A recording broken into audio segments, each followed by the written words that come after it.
Hello friends, எல்லாருக்கும் வணக்கம். எல்லாரும் எப்படி இருக்கீங்க? இன்னைக்கு நம்ம தமிழ்ல இந்த வருஷம் வெளியான ஒரு செம்மையான திகில் படத்தை பார்க்க போறோம். இந்த படத்தோட பேரு கிரானி. ஒரு கிராமத்துல சின்ன பிள்ளைங்க மட்டும் கொல்லப்பட்டு அவங்களோட இதயத்தை யாரோ திருடிட்டு போயிடுறாங்க. இதோட பின்னணியில அடுத்தடுத்து வெளிவர திகில் விஷயங்கள் என்ன அப்படிங்கறதா இந்த கதை. நாம சின்ன வயசுல தாத்தா பாட்டி சொன்ன கதைகள் எல்லாம் கேட்டு வளர்ந்துருப்போம். அப்படி ஒரு பேய் கதையை பார்த்தா என்ன ஃபீல் கிடைக்குமோ அந்த மாதிரியான ஒரு படம் இது. நீங்க நம்ம சேனலுக்கு புதுசா வந்திருக்கீங்கன்னா மறக்காம சப்ஸ்கிரைப் பண்ணுங்க, லைக் பண்ணி சப்போர்ட் பண்ணுங்க நண்பர்களே, தாழ்மையோட கேட்டுக்கிறேன். வாங்க கதைக்குள்ள போலாம். ஒரு காவல்துறை அதிகாரி ஒரு ஜெயிலுக்கு சில ஆட்களோட வராரு. அங்க இருக்க ஒரு கைதி கிட்ட, ஒரு வருஷத்துக்கு முன்ன அந்த கிராமத்துல என்ன நடந்துச்சு, நீ உண்மையை சொன்னா மட்டும்தான் இந்த கேஸ்ல நான் அடுத்த கட்டத்துக்கு போக முடியும், எனக்கு ஹெல்ப் பண்ணுன்னு கேக்குறாரு. எதிரில கைதி உடையில ஒரு நபர் இருக்காரு. அவரு அழுதுகிட்டே சொல்ல ஆரம்பிக்கிறாரு. ஆனா இவர் முகத்தை நமக்கு காமிக்கல. இங்க இருந்து டைட்டில போட்டு படத்தை ஆரம்பிக்கிறாங்க. இந்த பிளாஷ்பேக் ஒரு வருஷத்துக்கு முன்ன தமிழ்நாடு கேரளா எல்லை பகுதியில் இருக்க ஒரு கிராமம். அங்க ஒரு சின்ன பொண்ணு ராத்திரி நேரம் தன்னோட பாட்டியை தேடி காட்டு பகுதியில உலாத்திக்கிட்டு இருக்கா. இவ பின்னாடி யாரோ ஃபாலோ பண்ற மாதிரி தெரியுது. டக்குன்னு திரும்பி பார்த்தா யாரோ இந்த பொண்ணை தாக்குற மாதிரி இருக்கு. கட் பண்ணா இப்ப மறுநாள் அந்த ஊர்ல இருக்கிறதுலயே ஒரு பெரிய வீட்டை காமிக்கிறாங்க. இத மச்சி வீடுன்னு சொல்லுவாங்க. 100 வருஷம் பழமை வாய்ந்த ஒரு வீடு இது. இந்த வீட்டோட ஓனர் இவரு தான். இவரு பேரு கதிர். இது அவரோட மனைவி. இந்த தம்பதிக்கு ஒரு பையன் பொண்ணுன்னு 2 பிள்ளைங்க. ஆனா 2 பேராலையுமே வாய் பேச முடியாது. கதிர் அமெரிக்கால சாஃப்ட்வேர் இன்ஜினியரா இருந்தவரு. அந்த வேலையெல்லாம் போதும்னு சொல்லிட்டு ஊர்லயே விவசாயம் பார்க்கலான்னு தன்னோட அப்பா வாங்கி கொடுத்த பூர்வீக வீட்டுக்கு இவரு குடி வந்திருக்காரு. அப்ப இந்த ஊரோட தலைவர் கதிரை சந்திக்கலான்னு வர, ஏதாவது உதவி வேணுமான்னு கேக்குறாரு. இவரும் வீட்டை கொஞ்சம் புதுப்பிக்கணும், அதுக்கு ஒரு ஆள் வேணும்னு கேக்குறாரு. அதே போல வீட்டுல இருக்க ஒரு அறையை திறக்கவே முடியல, அதை திறக்கறதுக்கு ஆள் வேணும்னு கதிரோட மனைவி ஹெல்ப் கேக்குறாங்க. எல்லாத்தையும் பார்த்து சிறப்பா செஞ்சுக்கலான்னு முடிவெடுக்கிறாங்க. அப்படியே கட் பண்ணா ஒரு வாழைத்தோப்புல ஆரம்பத்துல ஒரு சிறுமியை காமிச்சாங்க இல்லையா, அந்த பொண்ணு இறந்து கிடக்குறா. தகவல் கேள்விப்பட்டு ஊர்க்காரங்க அந்த பொண்ணோட அம்மா அப்பான்னு எல்லாரும் அங்க ஓடி வந்து கதறாங்க. லோக்கல் போலீஸ் ஆளுங்களும் அந்த இடத்துக்கு வராங்க. இந்த ஸ்டேஷனோட கான்ஸ்டபிள் வந்து பாக்குறாரு. என்னையா சின்ன பொண்ணோட இதயத்தை மட்டும் காணோம், கொலை பண்ணவன் கொடூரமான ஆளா இருப்பான் போலேன்னு பேசிக்கிறாரு. இந்த ஸ்டேஷனுக்கு ட்ரைனிங் எஸ்ஐயா ஒருத்தர் வந்திருக்காரு. அவரு தான் அந்த கேஸை விசாரிக்கலான்னு வராரு. ஆனா இவரு இந்த நிலைமையில அந்த பொண்ணோட பாடியை பார்த்த உடனே நடுங்கி போயிடுறாரு. பயத்துல வாமிட் பண்ணிடுறாரு. இப்ப இவரும் இந்த ஏட்டும் சேர்ந்துதான் இந்த கேஸை விசாரிக்கலாம்னு சொல்லி முடிவெடுக்கிறாங்க. இன்னொரு பக்கம் கதிர் வீட்டுல ஊர் தலைவர் விருந்து சாப்பிட்டுட்டு இருக்க, தலைவரோட ஆளுங்களை வெளியே நிக்கிறாங்க. கதிரோட பிள்ளைங்க விளையாடிட்டு இருக்காங்க. அந்த நேரம் ஒரு வயசான பாட்டி அந்த பக்கமா வந்து மயங்கி விழுந்துடுறாங்க. இதை கேள்விப்பட்டு கதிர் வந்து பாக்குறாரு. மனிதநேய அடிப்படையில அந்த பாட்டியை தூக்கிட்டு வீட்டுக்குள்ள போறாரு. ஒரு இடத்துல அவங்கள ரெஸ்ட் எடுக்க வைக்கிறாங்க. ஆனா அந்த பாட்டி பாக்குறதுக்கு முகமெல்லாம் சுருக்கமா, பல்லு எல்லாம் ஒரு மாதிரி கொடூரமா இருக்காங்க. தலைவரும் என்ன விஷயம்னு கேட்க கதிரும் நடந்ததை சொல்றாரு. ஆனா தலைவருக்கு இதெல்லாம் பிடிக்கல. முன்ன பின்ன தெரியாத ஆளுக்கு எதுக்கு தம்பி இந்த அளவுக்கு இரக்கம் காட்டுறீங்கன்னு சொல்லிட்டு கை கழுவுறாரு. அப்போ அங்க படுத்திருக்க அந்த பாட்டியை கவனிக்கிறாரு. அவங்கள பார்த்த உடனே தலைவருக்கு கடந்த கால நினைவுகள் ஏதோ ஒண்ணு பிளாஷ் ஆகுது. ரொம்ப பயப்பட ஆரம்பிக்கிறாரு. பயந்துகிட்டே போயிடுறாரு. கொஞ்ச நேரம் கழிச்சு அந்த பாட்டிக்கு மயக்கம் தெளியுது. இவங்களுக்கு எப்படி ஒரு 90 வயசு இருக்கும். இவங்க எழுந்து சுத்தி முத்தி பாத்துக்கிட்டு இருக்க, அப்ப கதிரோட பையன் கீபோர்ட்ல கேரளா சண்டை மேளத்தோட மியூசிக்க பிளே பண்றான். இந்த சவுண்டை கேட்டு இந்த பாட்டியால தாங்க முடியல. அப்படியே காதை பொத்திக்கிறாங்க. இவங்க வேற ஒரு உடையில இருக்க மாதிரி இந்த சவுண்டை கேட்டு பயப்படுற மாதிரி சில நினைவுகள் எல்லாம் வந்து போகுது. அப்படியே மயங்கி விழுந்துடுறாங்க. இன்னொரு பக்கம் அந்த ஏட்டும் எஸ்ஐயும் அந்த கேஸை விசாரிக்க ட்ரை பண்ணிட்டு இருக்காங்க. அப்போ ஒதுக்கு புறமா ஒரு சின்ன கூரை வீடு இருக்கு. இது இந்த ஊர்ல ஆப்ப கிளவி ஒண்ணு இருக்கும். அந்த கிளவியோட குடிசைன்னு ஒரு ஆள் சொல்றாரு. அங்க போய் செக் பண்ணி பார்க்கலான்னு உள்ள போக, அந்த கிளவி ஆப்ப சுடுற கடாயும் கரண்டியும் இருக்கு. அந்த கரண்டியை இவங்களால தூக்கவே முடியல. எஸ்ஐயும் அந்த ஏட்டை கூப்பிட்டு அதை தூக்க சொல்றாரு. அவரும் தூக்கி பாக்குறாரு, முடியல. என்ன சார் இவ்வளவு வெயிட்டா இருக்கு, இதை வச்சு எப்படி அந்த கிளவி ஆப்ப சுடுறா, நம்மளாலேயே அதை தூக்க முடியலன்னு சொல்லி பேசிக்கிறாங்க. அப்போ சைட்ல சில செடிகள் எல்லாம் இருக்கு. அதுக்கு நடுவுல வித்தியாசமா ஒரு செடி இருக்கு. இந்த எஸ்ஐ அதை தொட்டு பார்க்கலான்னு போக, திடீர்னு அந்த செடி இவரை கடிக்குது. பயந்து போன இவரு, அண்ணன் செடி கடிக்குதுன்னு ஏட்டுக்கிட்ட சொல்ல, இப்ப அந்த செடியை ஒரு போட்டோ எடுத்துக்கிறாரு. இதை வச்சு டீட்டெயில் கலெக்ட் பண்ணலாம்னு சொல்லிட்டு பிளான் பண்ணிட்டு கிளம்புறாங்க. இன்னொரு பக்கம் ஊர் தலைவர் கதிரை மீட் பண்றாரு. தம்பி, உங்ககிட்ட ஒரு விஷயம் பேசணும்னு சொல்லி கூப்பிடுறாரு. உங்க வீட்டுல அடைக்கலம் கொடுத்து வச்சிருக்கீங்களே ஒரு கிழவி, அவ நல்லவ கிடையாது. அவ பேரு உச்சி கிழவி. அவ யார் தெரியுமான்னு ஒரு சின்ன பிளாஷ்பேக்க ஆரம்பிக்கிறாரு. இந்த சின்ன பையன் தான் அந்த ஊர் தலைவர். இது ஒரு 60 வருஷத்துக்கு முன்ன. அப்போ அந்த ஏரியா போலீஸ்காரர் இவங்க வீட்டுக்கு வந்து, மறுபடியும் அந்த உச்சி கிழவி இந்த ஊர்ல ஒரு சின்ன பொண்ணை கொன்னுட்டா. அது மட்டும் இல்ல, அந்த பொண்ணோட இதயமும் காணோம். அவ எங்க இருந்து எப்படி இதெல்லாம் பண்றான்னு தெரியல. உங்க வீட்லயும் சின்ன பையனை வச்சிருக்கீங்க, எதுக்கும் ஜாக்கிரதையா இருங்கன்னு வான் பண்ணிட்டு போறாரு. இதை கேட்டு சின்ன வயசு பையனான அந்த ஊர் தலைவர் பயப்படுறாரு. இந்த சம்பவத்தை எல்லாம் கதிர்கிட்ட சொல்றாரு. உங்க வீட்டுல இப்ப இருக்க கிளவி அந்த உச்சி கிளவிதான். அவ போட்டோவை அப்போ அந்த இன்ஸ்பெக்டர் எனக்கு காமிச்சாரு. எனக்கு நல்லா ஞாபகம் இருக்கு. அவளை முதல்ல துரத்தி விடுங்கன்னு சொல்றாரு. ஆனா கதிர் இதை கேட்டு சிரிக்கிறாரு. ஏன் சார், 60 வருஷத்துக்கு முன்னையே அவங்க ஒரு 90 வயசு கிழவின்னு சொல்றீங்க? உங்களுக்கே இப்போ ஒரு 70 வயசு இருக்கும். இன்னமும் அந்த கிழவி எப்படி உயிரோட இருக்க முடியும்? நீங்க தேவையில்லாம விஷயத்தெல்லாம் கற்பனை பண்ணிக்கிறீங்க. கிராமத்துல இந்த மாதிரி கதைகள் எல்லாம் கிளப்பி விடுறது சகஜம்தான் சொல்லி ஏதோ அசால்ட்டா எடுத்துக்கிறாரு. அதே நேரம் கதிரோட வீட்டுல மயக்கத்துல இருந்த அந்த உச்சி கிழவி கண் முழிக்கிறாங்க. இவங்க அந்த வீட்டை சுத்தி முத்தி எமோஷனலா பாக்குறாங்க. அப்போ ஒரு இடத்துல கை வச்சு ஏதோ ஒரு பட்டனை அமுக்க திடீர்னு அங்கிருந்து செவுரு ஓபன் ஆகுது. உள்ளுக்குள்ள பாத்தீங்கன்னா ஒரு பெரிய ஏரியா மாதிரி இருக்கு. இத பார்த்து கதிரோட மனைவிக்கு ஆச்சரியமாவும் அதிர்ச்சியாவும் இருக்கு. நம்ம வீட்டுக்குள்ள இருக்க ரகசியாரம் நமக்கே தெரியல, இந்த கிழவிக்கு எப்படி தெரிஞ்சதுன்னு சொல்லிட்டு அந்த கிழவி கதிரோட 2 பிள்ளைங்களோட இதயத்திலையும் கை வச்சு பாக்குறாங்க. இதய துடிப்பெல்லாம் ஃபீல் பண்றாங்க. இதுவுமே கதிரோட மனைவிக்கு தப்பா தெரியுது. இன்னொரு பக்கம் அந்த ஏட்டும் எஸ்ஐயும் ஊருக்குள்ள ஒரு வைத்தியர் இருப்பாரு. அவரை சந்திச்சு இந்த செடியை பத்தி உங்களுக்கு ஏதாவது தெரியுமான்னு இவர் கையை கடிச்சது இல்லையா ஒரு செடி, அந்த போட்டோவை காமிச்சு விசாரிக்கிறாரு. இதை பார்த்த வைத்தியர் பயந்து போய் ஒரு பழைய பெட்டியில இருந்து ஒரு புக் எடுத்துட்டு வராரு. என்னுடைய முப்பாட்டன் ஒரு வைத்தியர், அவர் எழுதின ஒரு புக்கு, அதுல இந்த செடியை பத்தி இருக்குன்னு ஒரு பிளாஷ்பேக் ஆரம்பிக்கிறாரு. ஒரு 70 வருஷத்துக்கு முன்ன இதே ஊர்ல விஷ்ணு அப்படின்னு ஒரு வைர வியாபாரி இருந்திருப்பான். அவன் தன்னோட மனைவிக்காக ஆசை ஆசையா மரக்கட்டைகளால ஆன ஒரு மாளிகையை கட்டுறான். உங்களுக்கே புரிஞ்சிருக்கும், அந்த வீடு தான் இப்ப கதிரும் ஒரு ஃபேமிலியும் குடியிருக்க இந்த வீடு கை மாறி இவங்க கைக்கு வந்திருக்கு. இந்த ஊர்லயே பெரிய வீடும் இதுதான். அந்த விஷ்ணு தன்னோட காதல் மனைவியான உச்சம்மா கூட ரொம்ப சந்தோஷமா வாழ்ந்துகிட்டு இருக்கான். அந்த நேரம் உச்சம்மா கருத்தரிச்சு அவங்களுக்கு ஒரு ஆண் குழந்தையும் பிறக்குது.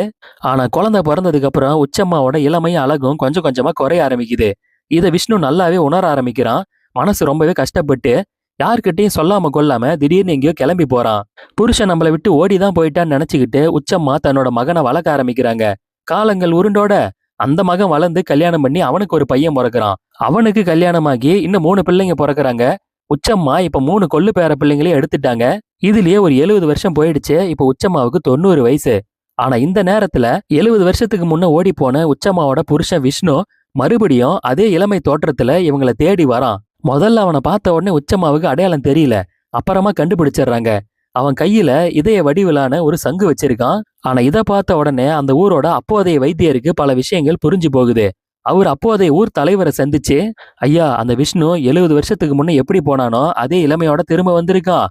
ஊர்ல எல்லாரும் அவன் கடவுள்கிட்ட வர வாங்கிட்டு வந்ததா சொல்றாங்க. ஆனா உண்மை அது இல்ல.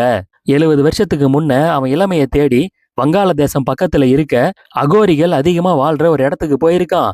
அங்க ஒரு மந்திர செடி இருக்கு.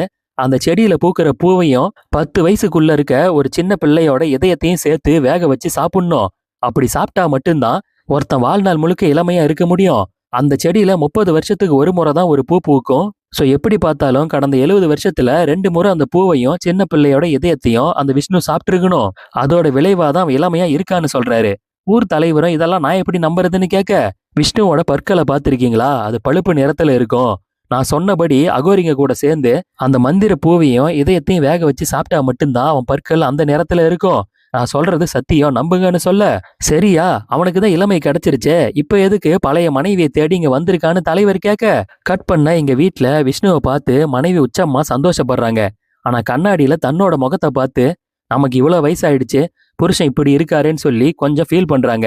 இவரும் கவலைப்படாத, உன்னையும் இளமையா மாத்துறதுக்கு தான் நான் வந்திருக்கேன், இங்க பாருன்னு சொல்லி அந்த மந்திர செடியை காமிக்கிறாரு. அதுல பூவும் பூத்திருக்கு. உனக்காக தான் அந்த செடியும் பூவையும் நான் எடுத்துக்கிட்டு வந்தேன். 30 வருஷத்துக்கு ஒரு முறை இந்த செடியில பூக்கிற பூவையும் ஒரு சின்ன பிள்ளை இதயத்தையும் வேக வச்சு சாப்பிட்டா அவங்க இளமை தோற்றத்திலே இருக்கலாம். நான் இத்தனை வருஷமா அப்படிதான் மெயின்டைன் பண்றேன். ஆனா அதுவே வயசானவங்களா இருந்தா 100 வருஷத்துக்கு ஒரு முறை இந்த செடியில பூக்கிற பூவையும் 3 சின்ன பிள்ளைங்களோட இதயத்தையும் சேர்த்து வேக வச்சு சாப்பிட்டா அவங்க 25 வயசு தோற்றத்திலேயே காலத்துக்கும் இருக்கலாம். இப்போ இந்த செடியில 100 வருஷம் கழிச்சு பூ பூத்திருக்குன்னு சொல்றாரு. இதை கேட்ட உச்சம்மா, அதெல்லாம் சரி, ஆனா 3 பிள்ளைங்களோட இதயத்துக்கு எங்க போறதுன்னு கேட்க, அந்த நேரம் இந்த தம்பதியோட மகன், அப்பா எப்படி இருக்கீங்க? பார்க்க என்னை விட இளமையா இருக்கீங்க. இவன் என்னோட பையன், இது அவனோட 3 பசங்க, என்னோட பேர பிள்ளைங்க, அதாவது உங்களுக்கு கொள்ளு பேர பிள்ளைங்க, பாருங்கப்பான்னு சொல்லி சந்தோஷப்பட, இந்த விஷ்ணுவுக்கு குரூரமான எண்ணம் தோணுது. நம்ம கொள்ளு பேர பிள்ளைங்க 3 பேரும் சின்னவங்க தான், அவங்கள கொன்னு அவங்க இதயத்தை நீ சாப்பிட்டீனா நீயும் என்ன மாதிரி இளமையாரலான்னு சொல்ல, இதுக்கு உச்சம்மாவும் சரின்னு சொல்றாங்க. அடுத்த நிமிஷமே விஷ்ணு தன்னோட வம்சாவளின்னு கூட பார்க்காம தன்னோட மகன், மருமக, பேரன் 3 பேரையும் சாகடிச்சிடறான். இப்ப மீதம் இருக்க 3 கொள்ளு பேர பிள்ளைங்களையும் கொல்றதுக்கு தயாராக, அதுக்குள்ள வைத்தியர் தகவல் கொடுத்து ஊர்க்காரங்க எல்லாருமே உள்ள வந்துடுறாங்க. அந்த விஷ்ணுவை வலுக்கட்டாயமா இழுத்துட்டு போய் ஒரு மரத்துல கட்டி வைக்கிறாங்க. அங்க கேரள சண்டை மேல அடிக்குது. என் புருஷனை விட்டுருங்கன்னு சொல்லி உச்சம்மாவும் கதறாங்க. ஆனா ஊர்க்காரங்க எல்லாரும் சேர்ந்து விஷ்ணுவை அப்படியே தீ வச்சு எரிக்க, அவன் சாகும் போதும் நீ எப்படியாவது இளமையான தோற்றத்துக்கு மாறணும், அதுதான் என்னோட கடைசி ஆசைன்னு உச்சம்மா கிட்ட சொல்லிக்கிட்டே சாக, கண்ணு முன்னாடியே புருஷன் எரிஞ்சதை பார்த்து உச்சம்மா அப்படியே மயங்கி விழுந்துடுறாங்க. வைத்தியரும் இதெல்லாம் உனக்கு தேவைதான்னு சொல்லி கிளவி செத்துட்டதா நினைச்சு விட்டுட்டு போயிடுறாரு. ஆனா அதுக்கப்புறமா கொஞ்ச நாள் கழிச்சு ஊருக்குள்ள ஒரு சின்ன பையன் கொல்லப்பட்டு அவன் இதயம் திருடப்படுது. சோ இந்த உச்சி கிளவி அப்போ சாகல.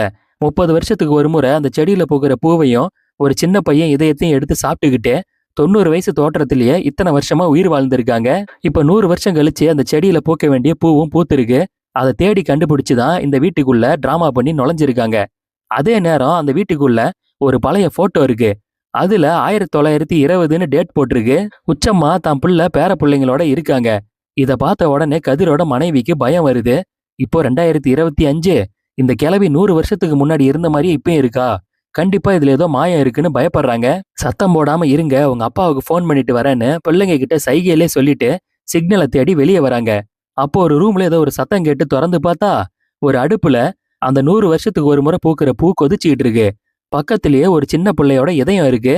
ஆரம்ப காட்சியில ஒரு சின்ன பொண்ணு கொல்லப்பட்டு இதயம் திருடப்பட்டது இல்லையா, அது உச்சம்மாவோட வேலைதான். அந்த இதயம் தான் இது. இப்ப பாக்கி இன்னும் 2 இதயம் தேவை. அதுக்காக தான் கதிர் வீட்டுக்கு வந்து அவங்க பிள்ளைங்களை அந்த கிழவி குறி வச்சிருக்கா. முன்ன அதனாலதான் அவங்க இதயத்தை தொட்டு பார்த்திருக்கா. பெரிய தப்பு நடக்குதுன்னு புரிஞ்சுக்கிட்ட கதிரோட மனைவி புருஷனுக்கு போன் பண்ணிக்கிட்டே இருக்காங்க. சிக்னலே இல்ல. ஆனா அதுக்குள்ள உச்சி கிழவி எங்க வந்து கதிர் மனைவி மண்டையில தடியால ஒரே போடு. இந்த பொண்ணு காலி. இவங்க பாடிய உள்ள அந்த ரூமுக்குள்ள இழுத்துட்டு போக கதிர் உள்ள வராரு. ஆனா அவர் மண்டையிலும் கிளவி தடியால ஒரே போடு. இவ பார்க்கதான் சிம்பிளா இருக்கா, ஆனா பயங்கர பலசாலி. இதுல கதிர் மண்டை உடஞ்சு விழுந்துடுறாரு. இப்ப புருஷன் பொண்டாட்டின்னு 2 பேர் பாடியும் ஒரு இடத்துல போட்டு வைக்கிறாங்க. இத பார்த்து சின்ன பிள்ளைங்க 2 பேரும் ஆளுக்கு ஒரு திசையில தெரிச்சு ஓட, இந்த உச்சி கிளவி பிள்ளைங்க 2 பேரையும் வீடு முழுக்க தேடிட்டு இருக்கா. கட் பண்ணா இன்னொரு பக்கம் அந்த ஏட்டு, சார் நான் உள்ளூர்காரன் தான். அந்த வைத்தியர் புத்தகத்துல சொன்ன மச்சு வீடு இன்னமும் நம்ம ஊர்ல தான் இருக்கு. அங்க போனா கண்டிப்பா நமக்கு ஏதாவது க்ளூ கிடைக்கும், வாங்கன்னு சொல்லி எஸ்ஐயை கூப்பிட்டுக்கிட்டு அங்க கிளம்புறாரு. கட் பண்ணா இங்க வீட்டுல கதிரோட பையனை அந்த கிளவி ஒரு இடத்துல கண்டுபிடிச்சிடுறாங்க. கத்தியை வச்சு அவனை குத்த போறேன், மரியாதையை வந்துருன்னு சொல்லி அவங்க அக்காவை கூப்பிட, இந்த பொண்ணுக்கு அப்பதான் ஒரு விஷயம் ஞாபகம் வருது. நைஸா கீழே இருக்க கீபோர்ட்ல ஒரு பட்டனை மிதிக்கிறா. உடனே அந்த கேரளா சண்டை மேல மியூசிக் பிளே ஆகுது. கிளவி புருஷனை எரிக்கும் போது இந்த சத்தம் தானே ஒலிச்சுது. சோ அதனால இதை கேட்டா கிளவிக்கு பயம். இப்பவும் காதை பொத்திக்கிட்டு அப்படியே மயங்கி கீழே விழ, இந்த பிள்ளைங்க 2 பேரும் எஸ்கேப் ஆகி ஒரு இடத்துல போய் ஒளிஞ்சுக்கிறாங்க. ஆனா தட்டு தடுமாறி அந்த கீபோர்டை அந்த கிளவி தடியால உடைச்சிருது. இப்போ எஸ்ஐயும் ஏட்டு இந்த வீட்டுக்கு வராங்க. கதவு வெளியே சாத்தின மாதிரி இருந்தாலும் உள்ள பூட்டப்படல. 2 பேரும் உள்ள நுழைஞ்சு யாராவது இருக்கீங்களான்னு கேட்டுக்கிட்டு ஆளுக்கு ஒரு பக்கமா பிரிஞ்சு போறாங்க. அப்ப உள்ள அடுப்பு எறிகிற இடத்துக்கு இந்த ஏட்டு போறாரு. அங்க அடுப்புல அந்த பூ கொதிச்சுக்கிட்டு இருக்கு. பக்கத்துல இருக்க அந்த சின்ன இதயத்தை பார்த்த உடனே இவர் நடுங்கி போறாரு. ஆனா அதே நேரம் இந்த கிளவி கிட்ட அந்த எஸ்ஐ மாட்டிக்கிட்டாரு. இவர் எதிர்த்து அட்டாக் பண்ணலான்னு பாக்க கிளவிக்கு உண்மையிலே ஸ்ட்ரென்த் அதிகம். அது பாத்தீங்கன்னா இந்த எஸ்ஐயை போட்டு புரட்டி எடுக்குது. அடி வாங்கி கீழே விழுந்த இந்த எஸ்ஐ, பாட்டி நான் யாருன்னு தெரியலையா, நானும் உன்னோட வம்சாவளி தான். நீ இளமையா இருக்கணுங்கிறதுக்காக நம்மோட வம்சத்துல இருந்தவங்க எத்தனை பேரை கொண்டிருக்க, உன்னோட சுயநலத்தை மட்டும் பாக்குறியே, நாங்களும் உன்னோட வாரிசு மக்கள் தானே, நாங்க வாழ வேணாமா, எங்களுக்கு வழி விடுன்னு கேக்குறாரு, கெஞ்சுறாரு. பேசிக்கிட்டு அங்கிருந்து ஒரு கத்தி எடுத்து அந்த கிளவியை குத்தலான்னு பாக்க, ஆனா அது பயங்கர உஷாரு, பிளாக் பண்ணி பிடிச்சிருது. இவரை போட்டு மறுபடியும் வெளுன்னு வெளுத்து விட்டுருது. அங்கிருந்து அந்த சின்ன பசங்க 2 பேரையும் மறுபடியும் தேட ஆரம்பிக்குது. இது எல்லாத்தையும் அந்த ஏட்டு ஒளிஞ்சிருந்து கவனிச்சுக்கிட்டு தான் இருக்காரு. ஏ சார், நீங்களும் அந்த கிளவியோட வம்சாவளியா, என்கிட்ட சொல்லவே இல்லையேன்னு கேட்க, அட நான் சும்மா சொன்னையா, அப்படியாவது சொல்லி சென்டிமெண்டா அந்த கிளவிய மடக்கலான்னு பார்த்தேன். ஆனா அவ எதுக்கும் மசீர மாதிரி தெரியல. போலீஸ்காரன் வாழ்ந்தாலும் செத்தாலும் கெத்தா இருக்கணும், அந்த பிள்ளைங்க உயிரை எப்படியாவது காப்பாத்து போன்னு சொல்லி அனுப்புறாரு. இதுல வீரன் வந்து இந்த ஏட்டு அந்த பிள்ளைங்களை தேடி போய் பிடிக்கிறாரு. சத்தம் போடாதீங்கன்னு சொல்லிட்டு 2 பேரையும் கூப்பிட்டுக்கிட்டு வீட்டை விட்டு வெளியே எஸ்கேப் ஆகுறாரு. ஆனா இந்த வீடு 100 வருஷத்துக்கு முன்ன இந்த கிளவி வாழ்ந்த வீடாச்சே. இதுல எங்க தட்டினா என்ன நடக்கும்னு கிளவிக்கு நல்லாவே தெரியும். இங்க ஒரு பில்லரை பிடிச்சி திருப்ப இவங்க கரெக்டா டோர் கிட்ட போறாங்க. அதுக்குள்ள கதவு க்ளோஸ் ஆயிடுது. இந்த ஏட்டும் இனி என்ன நடந்தாலும் பிள்ளைங்களை காப்பாத்தினா போதும்னு சொல்லிட்டு வேகமா அந்த கிளவி அடிக்கிற மாதிரி ஓடி வராரு. பக்கத்துல இருந்த ஒரு ராந்தல் விளக்க எடுத்து கீழே போட ஆல்ரெடி அங்க மண்ணெண்ணெய் சிந்தி கிடக்கு. அதுல அப்படியே தீ பிடிக்குது. இவர் உடனே அந்த கிளவி இறுக்கமா பிடிச்சிக்கிறாரு. சார் எப்படியாவது அந்த பிள்ளைங்களை கூப்பிட்டு தப்பிச்சு போங்கன்னு அரை மயக்கத்துல இருக்க எஸ்ஐ கிட்ட சொல்றாரு. மயக்கம் தெளிஞ்சு எஸ்ஐயும் அந்த பிள்ளைங்களை கூப்பிட்டுக்கிட்டு வெளியே எஸ்கேப் ஆகுறாரு. இந்த ஏட்டும் உச்சி கிளவியும் நெருப்போட நெருப்பா எரிய ஆரம்பிக்கிறாங்க. ஆனா இது மரத்தால செய்யப்பட்ட வீடுங்கிறதால கொஞ்சம் கொஞ்சமா தீ பரவ ஆரம்பிக்குது. வீடு முழுக்க எரிஞ்சு போகுது. அதே நேரம் ஊர் தலைவர் ஆளுங்களோட அங்க வராரு. ஆனா இந்த பிள்ளைங்களோட அம்மா அப்பாவோட சேர்ந்து வீடு முழுசா எரிஞ்சிடுது. இப்ப மறுநாள் அந்த ட்ரைனிங் எஸ்ஐ வண்டியில போய்கிட்டு இருக்க இவரோட மனைவி கால் பண்றாங்க. ஏங்க, உங்க தூரத்து சொந்தமா ஒரு பாட்டி நம்ம வீட்டுக்கு வந்திருக்காங்கன்னு சொல்ல. பாட்டியா? எனக்கு அந்த மாதிரி எந்த பாட்டியும் இல்லையே, எங்க போனை கொடுன்னு இவர் சொல்ல, அந்த பக்கமா போனை வாங்கி அந்த பாட்டி உச்சி கிளவின்னு சொல்றாங்க. இதை கேட்டு இவர் நடுங்கி போயிடுறாரு. நைட்டு நெருப்புல எரிஞ்ச கிளவி மறுபடியும் எப்படி நம்ம வீட்டுக்கு போனா? நம்ம வீட்டுல வேற ஒரு பையன் இருக்கானே, அவனை டார்கெட் பண்ணிட்டா போலன்னு இவரு பயப்பட ஆரம்பிக்கிறாரு. அப்படியே கட் பண்ணா படத்தோட முதல் காட்சியில ஒரு போலீஸ்காரர் ஜெயில இருந்து கைதி கிட்ட கதை கேட்டாரு இல்லையா? இந்த முழு படமும் அந்த கைதி சொன்ன கதை தான். சரி, அந்த கைதி யாருன்னு இப்பதான் முகத்தை காட்டுறாங்க. அது வேற யாரும் இல்ல, அந்த ட்ரைனிங் எஸ்ஐ தான். இவரு தான் கைதியா உள்ள உட்காந்துருக்காரு. சார், அந்த கிழவி என் வீட்டுக்குள்ள வந்து என் பையனையும் பொண்டாட்டியும் கொன்னுட்டு என் பையனோட இதயத்தையும் எடுத்துட்டு போயிட்டா. நான் தான் கொலைகாரன், என்ன ஃப்ரேம் பண்ணிட்டா. என் குடும்பம் போச்சு. நான் சத்தியமா எதுவுமே பண்ணல சார். ப்ளீஸ் நம்புங்க நம்புங்கன்னு சொல்லிட்டு இந்த எஸ்ஐ கதறிட்டு இருக்காரு. இதை கேட்ட இந்த இன்ஸ்பெக்டர், யோ, இப்போ அந்த கிழவி என்னோட வீட்டுக்குள்ள நுழைஞ்சு என் பையனையும் லாக் பண்ணி வச்சிருக்கா. அதனாலதான் நான் உன்கிட்ட உதவி கேட்டு வந்தேன். நீ ஏதாவது ஹெல்ப் பண்ணியான்னு இவரு கத்த. அந்த கிழவிக்கு தன்னோட இளமை முழுசா கிடைச்சதா இல்லையா? இனி என்ன நடக்க போகுதோன்னு அடுத்த பார்ட்டுக்கு ஒரு லீடு வச்சு படத்தை முடிக்கிறாங்க. இந்த கதையை என்னுடைய நரேஷன் உங்களுக்கு பிடிச்சிருக்கும்னு நம்புறேன். உங்களுடைய கருத்துக்களை கமெண்ட் செக்ஷன்ல மென்ஷன் பண்ணுங்க. மறக்காம சப்ஸ்கிரைப் பண்ணுங்க, லைக் பண்ணுங்க மக்களே. மீண்டும் வேற ஒரு கதையோட விளக்கத்தில் எல்லாரையும் சந்திக்கிறேன். நன்றி, வணக்கம்.